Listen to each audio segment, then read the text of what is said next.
For the last week since its release, I've played between 18 to 20 hours of the latest Bethesda RPG, Xbox and PC exclusive Starfield, having completed the main story, and I must say, this game is the most underwhelming release of the year.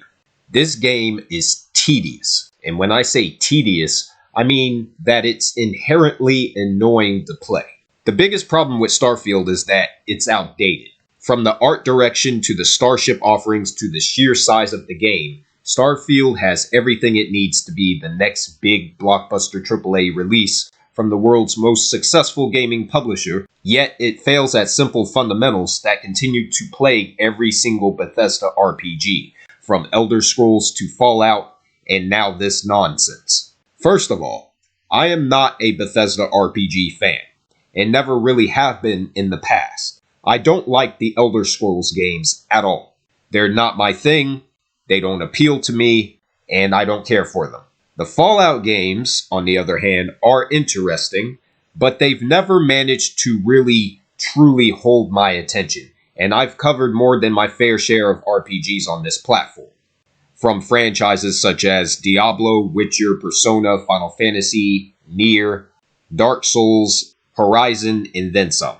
It's quite an extensive list of RPGs that I've given constructive takes on, but Bethesda RPGs aren't my thing, and therefore I haven't covered them mainly due to the same reason why I've put down Starfield just after completing the main story, in such a short period of time. The ridiculous choices that were made with this game with regards to the gameplay are simply astounding.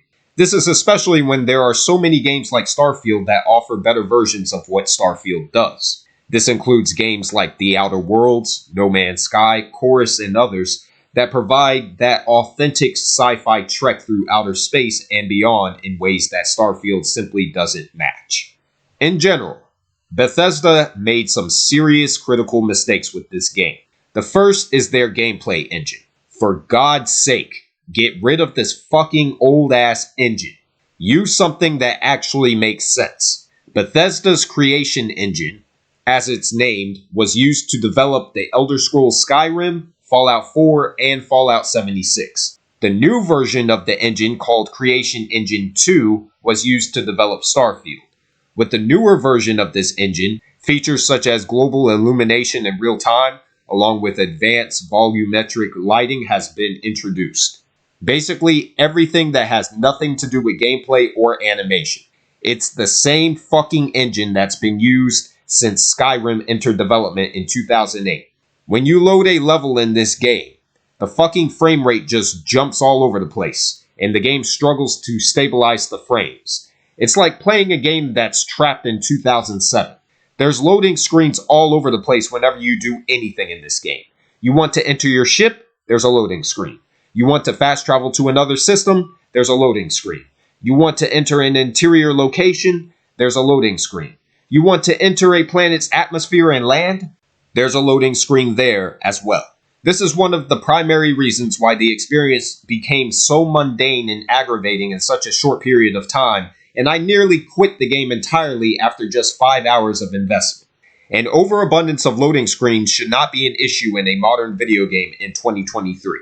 Yes, I've been playing this game on PC, and no, it's not a system issue. This isn't a system issue, it's a Bethesda Studios issue.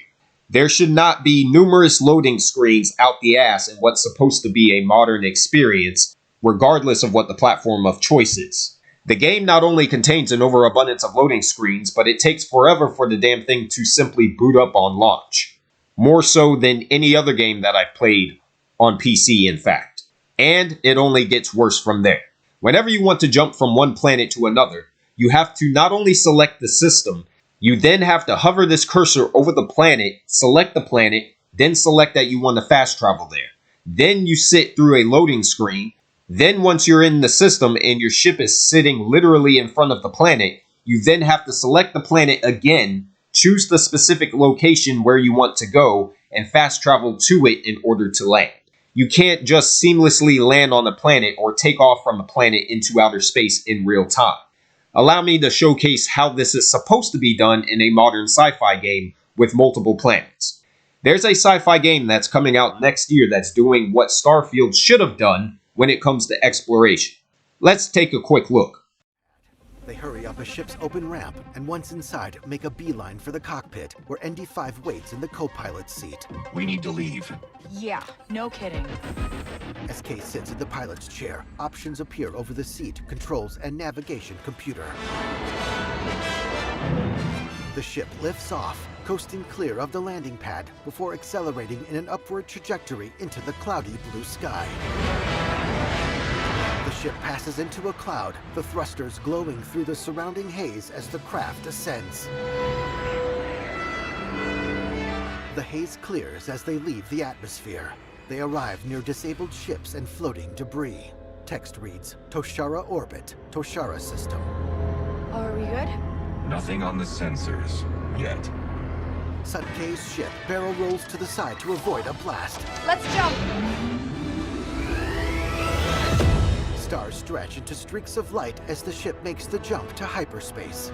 It emerges near an asteroid field above a gray planet. Akiva Orbit, Akiva System. We made it. Text appears. Quest completed. That was gameplay footage from the upcoming Star Wars Outlaws. It's a simple concept. You're on a planet, you enter your ship, you take flight off the planet into outer space, you enter the atmosphere of another planet, and you land in real time with 0 loading screens. How is it possible that Bethesda Game Studios screwed up such an important aspect of immersion is beyond basic comprehension? But it gets worse from there. Whenever you're interacting with any NPC in this game, it becomes evident just how repetitive and once again outdated Starfield truly is. The same close-up camera angle is used 24/7, and there's not much emoting that takes place from the character that you're talking to, regardless of who they are.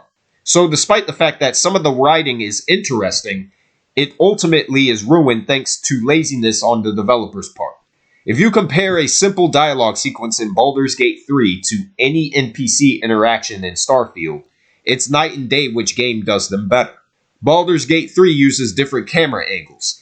It engages the player with a diverse set of dialogue options that's not simply asking the characters you're talking to simple questions. It has the dice roll mechanic for expanded dialogue options, which opens up new paths in the story. Starfield has none of this. It only has a system where you can influence NPC behavior based on choices of what you can say, but it's very limited in its implementation, meaning it's not available in every conversation. But wait, it gets worse. Starfield was marketed to be a more grounded, realistic take on a sci-fi futuristic setting, and it does deliver that, but if you compare this style of science fiction to what the Mass Effect trilogy accomplished more than a decade ago, Starfield completely fails in comparison. There are no sentient alien races in this game. Virtually every character is a human. This takes away from the creativity and intrigue of the lore that exists in Starfield by default. And it beckons the question of whether or not this should have been a video game, or if this story was better suited to be a film instead. I personally don't care about any of the characters that have been introduced during my time with this game, and this is the primary reason as to why. And it gets worse still thanks to locking requirements for the side missions. Certain missions can't be accessed until you unlock a certain skill in the skill trees, of which there are several. I got locked out of assessing a mission because I didn't have a skill that pertains to controlling a spacecraft's thrusters. It's absurd to the extreme. Why does your thing keep disappear? What thing? Or like your objective marker? I don't know. I thought this was supposed to open.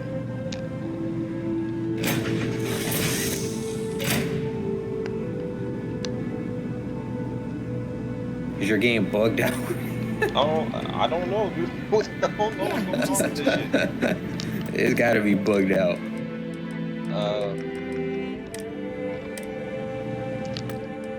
I'm gonna load. 'Cause I know their games can be buggy as shit sometimes. Well, this is supposed to be like the one that has the least amount of bugs. That's another reason why I've never really cared for Bethesda as far as their RPG games go.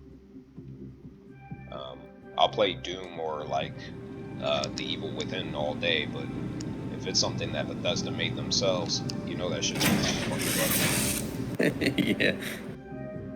See, that's exactly what happened. Ship That's went crazy. This is the Mark 18 flight simulation chamber applicant, currently in orbit around a high-detail recreation of a remote world. When you're ready to begin, please take a seat in the pilot's chair. Upgraded piloting skill required to fly this ship. Are you fucking serious? What sort of bullshit is this, dude? What? I'm trying to bring up the fucking menu. It won't even let me bring up the fucking menu. What the hell is going on, dude? It's a Shit, you probably need an simulation. Xbox controller.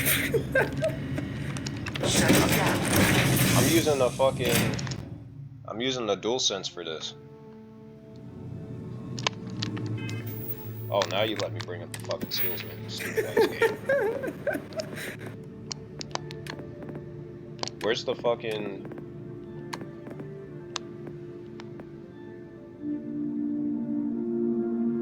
Damn. Now utilize ship's thrusters. What? So I have to get this upgrade right here in order to continue this mission. That's crazy. It's a training simulator. Yeah, that doesn't make any sense to me. Then you have pitfalls with the combat system, which clearly was designed as a first-person shooter first. The two third-person perspectives have very wonky and unprecise control mechanics, which is a shame because I prefer to play a game like this in third person given the sheer scale of the game itself. And the third-person options in Starfield clearly was an afterthought. Just another promoting talking point that could be used to insert in one of the marketing trailers for this mess. The camera doesn't always give you the best camera angle when you're playing through an interior location. And to make matters even more egregious, the enemy AI is stuck on stupid with each combat encounter that exists throughout the entire experience, failing to give the player a proper challenge outside of the damage sponge OP health pools. The same goes for the starship fights, which only become marginally fun after you've spent hours investing skill points into ship upgrades. And why is it exactly that Bethesda gives the Fallout VATS-like targeting system to the interstellar ship combat, but neglected to do the same when you're on planet facing human enemies? Did they just forget to implement the mechanic into the actual combat system that you're spending most of your time engaging in? Perhaps. In fact, if you compare the ship combat in Starfield with that of the EA Star Wars games, especially Star Wars Battlefront 2, Starfield's starship combat fails by comparison on every level. Now, with all that I've mentioned thus far, I was willing to roll with the game and continue playing, but the final straw came with the terrible inventory system, which is beyond fucked.